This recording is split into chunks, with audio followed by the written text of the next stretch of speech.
Hey everybody, what is going on? This is Anthony with the VR Game Rankings YouTube channel, and this isn't the daily vlog series, and it's not even the weekend wrap-up. Instead, this is just a video where I'm going to be covering two very specific VR topics. And you know, I was supposed to have a video up yesterday. Yesterday was Saturday. That was the day I was supposed to bang out a video. I really tried. I tried like 5, 6, 7 different times, tried to record a video, and I kept having problems with my camera. Some kind of weird thing kept happening, but you know what? I thought, okay, it's Sunday. Let me try again today. So basically what I wanted to talk about today, there's really two major topics I wanted to talk about. Number one, I want to talk about Apple, because the rumors are that Apple is going to be getting into the AR VR games sometime in the year 2020 with a planned headset. And I want to talk about that. And then the other thing that I want to talk about is we are just days away from F8, from the big Facebook conference. And a lot of people believe that the Oculus Go is going to be launched at F8. It's going to be, you know, Zuckerberg's going to walk on stage, say, hey, it's officially available. But there also could be some type of surprise augmented reality type of announcement. And I want to get into that as well. So basically, those are the only two topics that I'll be covering on today's episode. But I'm going to get pretty deep on both of these, so hopefully it'll be relatively decent. Okay, so let's go ahead and start it off with Apple. Now, the main thing that we have to think about here when it comes to Apple is they are a sleeping giant, okay? They are the absolute dominator in the smartphone market. And there's a lot of companies out there that missed the boat with smartphones. Obviously, Microsoft being one of the biggest companies that they just didn't get any of that smartphone pie. And there's a lot of other companies as well that wish they could get a little bit of what Apple has going on. And so a lot of these companies, they're actually looking to augmented reality and to virtual reality as the next possibility to try to get in on the ground floor for the next major technological advancement, the next big thing. What is the next smartphone? And a lot of people believe the next smartphone is actually going to be glasses that you are going to wear on your head, probably augmented reality glasses. And basically, most of us, what we do with our smartphones, right? You're holding your smartphone, you're looking down at your smartphone, you're seeing what someone said on Twitter, or you got an email or whatever it is, right? You're doing this. Well, in the future, the thought is instead of looking down like this, we're going to kind of be looking off into the distance, because we're going to be wearing AR smart glasses that are going to be popping up all these different kinds of notifications. And there will also be entertainment options as well. So a lot of companies believe that this is how they're going to get in on this. In fact, I think if you go to Magic Leap is pretty much betting the farm that basically the next era of the next smartphone thing is going to be augmented reality glasses that you're going to wear. Magic Leap keeps talking about what they call spatial computing, and basically they envision this future where everyone is going to be wearing these Magic Leap goggles pretty much everywhere you go. It is going to be absolutely intrinsic to your normal daily life, and you're going to do everything with these headsets on, and that's kind of their long-term future. That's their long-term play. And Apple has to be well aware of this. They have to be well aware of the fact that there are a lot of companies out there that would love to eat their lunch. They would love to basically have what Apple has right now, but on this next level, this next wave.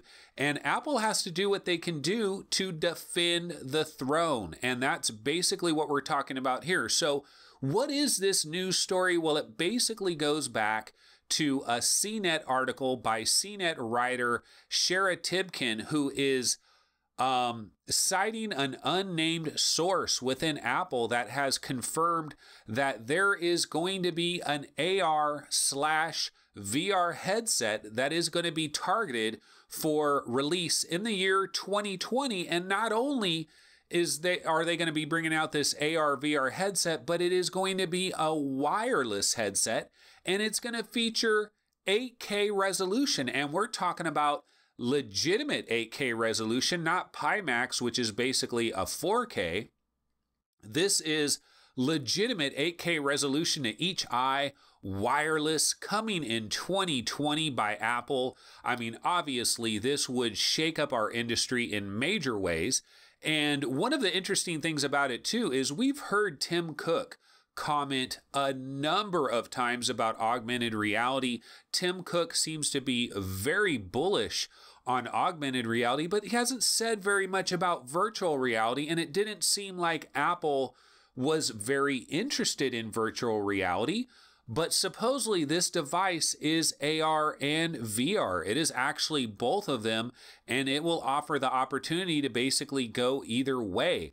When you want to see your regular environment, but you want to have digital things overlaid over that environment, you're going to be able to do that. But when you want to completely close off the outside world and get into a hyper-realistic VR environment, you're going to be able to do that as well. So what are some of the details about this headset? Now, again, the thing that we have to understand here is this is predominantly speculation. We don't have any real concrete information. Shara Tibkin does have this unnamed source, but I could have an unnamed source too, and no one can basically say that I'm lying because it's an unnamed source. So we have to take all of this with a large grain of salt. However, I think it's pretty obvious that Apple has no other choice but to get into this game. If it's a defensive maneuver, I mean, regardless whether it's a defensive maneuver or whether they're really trying to stake a claim in this new future, Apple has to get involved. They have to protect the throne. They have to protect what they've already built. Everybody is coming in, they're trying to take what they already have, and Apple has to say, look, we need to sweep these competitors off to the side.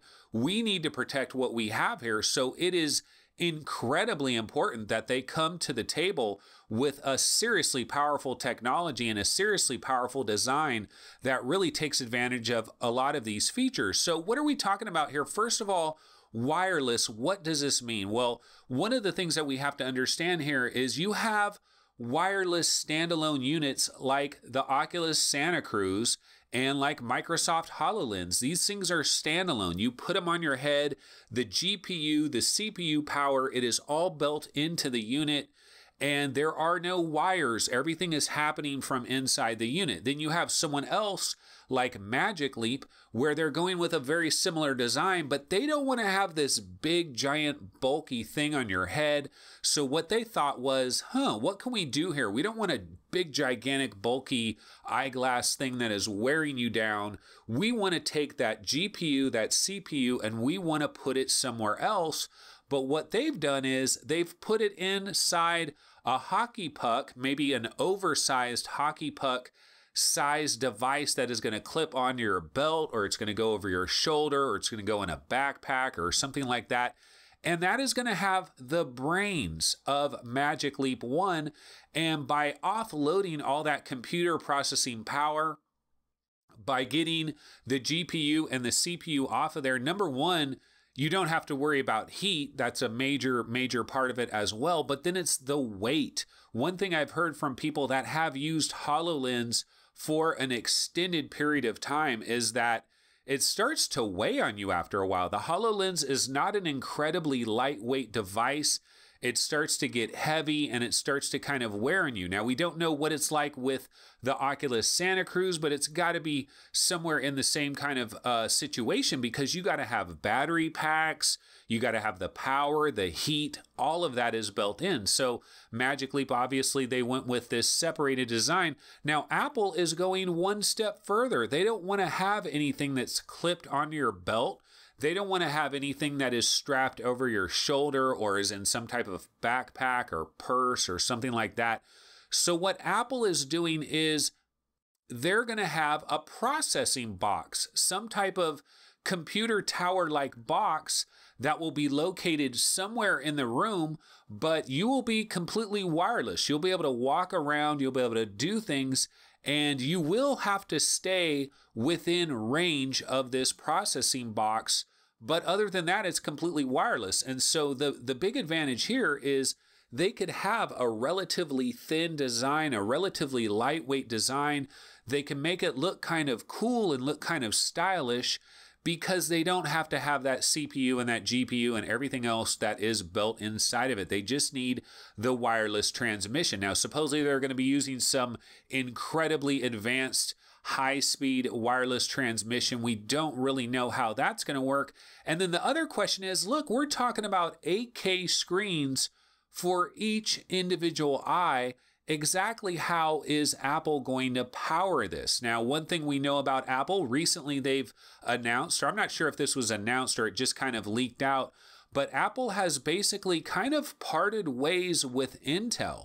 They're not going to be using Intel processors in many of their future products, and basically they're going to start creating their own chips in-house. They've bought some different companies, they've acquired some different companies, and they're going to try to create their own GPU, CPU kind of systems and create that in-house. And supposedly it's going to be incredibly advanced and very powerful, very efficient, and not take up a lot of space. Of course, we would hear that whether or not that's true or not. You're always going to hear the brightest sides of things.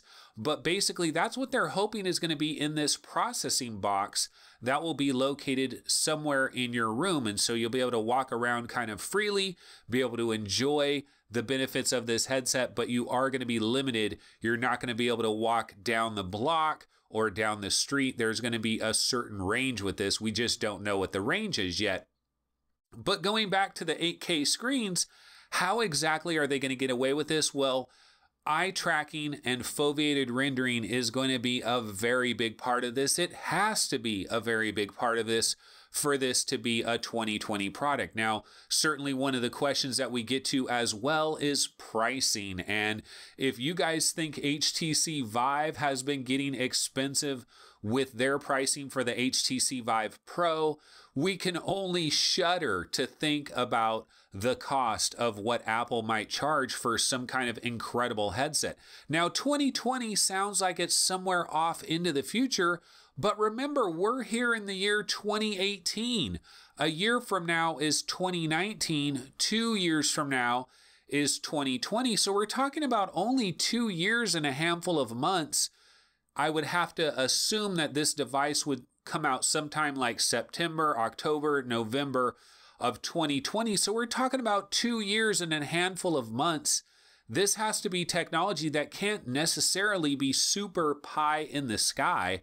So it has to be something that they actually bring to the table here. And we're certainly excited about this. I mean, Apple, they are a sleeping giant. Some people don't feel like the industry is really going to get going until Apple makes their own play in the industry. And so we are excited about this because there's a lot of Apple fans out there that will buy almost anything Apple. And if Apple steps into the augmented reality realm, and especially if they're bringing VR as well, that's tremendously exciting for the entire VR AR community because it really helps establish VR and AR to the masses. That would be huge. Okay, so let's get into the next topic I wanted to talk about, which is F8, Facebook's conference. It is coming up on Tuesday. Like I said at the top of the show, we fully expect that Mark Zuckerberg is going to walk out on stage and he's going to say, Oculus Go, here it is, $199. And guess what, ladies and gentlemen? You can buy this right now. Go to Oculus.com. You can order this right now. Go to Amazon.com, go to Target.com, go to Best Buy, go wherever. It is available. It is out there for you. We are talking about the Oculus Go, $199.99. So we fully expect that this will happen at F8. I predicted this months ago, and I said one of the main reasons I thought that Oculus was going to delay the Go until this time is because of the free press coverage. You cannot buy the kind of press coverage that they're going to get at F8 that basically comes for free. And so they want to take full and total advantage of the fact that a lot of other media companies will cover F8 that might not cover a conference about the Oculus Go by itself. So they're going to piggyback that. They're going to put that out there at F8 to generate more publicity, more widespread information. You talk about websites like USA Today, CNN, all kinds of different websites are going to be covering F8 with no question about it, where they might not go to a more specific Oculus related conference. So that's kind of what's going on as far as Oculus Go is concerned. Now, really, the more exciting part about this whole F8 thing is the fact that, remember, there was a story a number of months back where a couple of different Oculus employees were talking about how at this conference there was going to be a major announcement that would be basically the biggest announcement Oculus has ever made, period. Like, bigger than the fact that they bought Oculus originally, bigger than the fact that they released the Oculus Rift, bigger than the fact that, Oculus Go, that was a big announcement, bigger than Santa Cruz prototype. Every announcement that Oculus has had, this is supposedly the biggest announcement of all of them. But even more importantly is in these tweets from two different Oculus employees, Hugo Barra and I forget the other guy, but these two guys, they both very, very, very specifically mentioned AR and VR, and they very specifically mentioned AR. They threw that AR in there, and I don't believe that was by accident. I believe the AR part of it was thrown in there for a very specific reason. And basically, I'm going to go off on a tangent right here and kind of do a pie in the sky prediction of what I think might happen, something that could be rather crazy and could really upset the entire apple cart in the entire VR AR industry. And so basically I'm going to lay it out like this. Okay, so imagine for a minute that you're Mark Zuckerberg. You own the company Facebook. You are a billionaire. You're one of the most valuable. I mean, you have one of the largest net worths of anyone on planet Earth. You're running this major corporation, Facebook. You believe that VR and AR is the future, period. And you believe it so much that you dropped $2 billion on the Oculus. You originally acquired Oculus for $2 billion. You put your money where your mouth is. Now, let's say you're Mark Zuckerberg and you get a little farther into it and you start to think, you know what, man, VR is going to be huge, but you know what? AR is going to be even bigger. AR is going to be much bigger than VR in the grand scheme of things. I mean, just pretend that Mark Zuckerberg is thinking these kinds of thoughts. And so if he truly believes deep down inside that AR is going to be absolutely huge, well, then imagine that Mark Zuckerberg is sitting in his living room. He's watching the Recode conference where Ronnie Abovitz and Adam Silver, the head of the NBA, the commissioner of the NBA, they are there at this Recode conference and they're talking about Magic Leap 1, and they're talking about this AR future and how Magic Leap 1 is the future and it's going to be incredible and it's going to be this breakthrough technology. Well, if you're Mark Zuckerberg and you're sitting here and you think, you know what, AR really is going to be the future, we're working on AR, we have labs, we have lots of people that we've hired, they're working on AR, we have to get involved in this product, we have to get involved in this industry. Then you have this other company, Magic Leap, they're about to drop a neutron bomb on this entire industry with a product release this year. They're gunning. Remember, we talked about Apple. Everybody wants to eat Apple's lunch. Magic Leap wants to eat Apple's lunch. Facebook wants to eat Apple's lunch. And so if you're Mark Zuckerberg and you have some secretive AR project that you're planning that is off into the future, but you have this new competitor that's about to launch something that is kind of very similar to what you're probably looking at, you start to get nervous. You start to get a bit worried and you start thinking, man, this is concerning because you know what? This product is going to do a lot of things very, very well, and it's going to be available this year. And a lot of people are going to jump on this thing, but we don't want people to jump on that. We want people to jump on our product. So here's what I'm predicting, guys.